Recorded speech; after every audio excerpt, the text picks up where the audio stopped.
Well, it is certainly one of the most annoying things when you need help. Getting trapped in a never-ending phone prompt system. You know, where you have to hit 1 for this or 2 for that. And never do you actually end up getting a human. Not anymore. Our tech guys, Herb Tabin and Craig Agranoff, are here with the secret on how to reach a human every time. All right, so what's the secret, guys?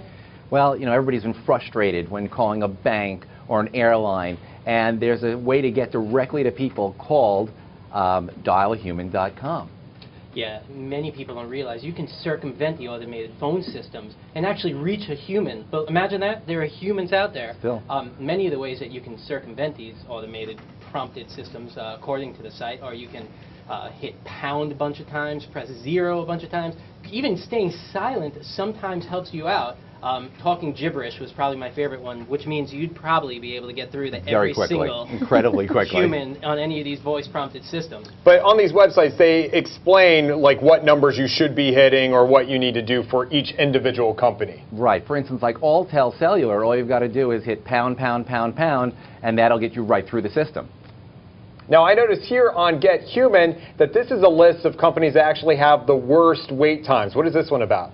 Okay, so basically they have people that go out and form a database by calling up these phone numbers and seeing how long it takes to get through to an actual human. And speaking of that, Eric, have you ever tried to call CBS 12 here? Yeah, the phone tree is pretty bad. And the secret to get through to the newsroom and talk to a live person, hit 2 and then 2. Yeah, we all know that. We didn't tell you when you talked to the news desk. Hey, right? switching topics here, the iPad 2 is being launched. So what are you hearing about that? What should we know about the iPad 2? Wow, it's a critical and crucial launch for Apple right now. It's going to be one of the first ones where Steve Jobs isn't present.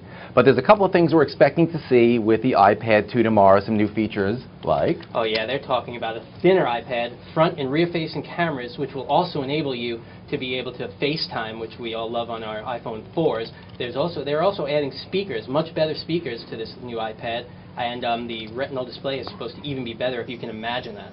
All right, most important question. Are you guys getting the iPad 2? Well, I personally am not planning on getting it yet because I just don't think the changes are revolutionary enough for me. And I'm actually going to get one when it comes out because we need to have a third one in the house now. A third one. Yeah, all right, Craig Agranoff, Herb Tabin, thank you so much for joining us. And it's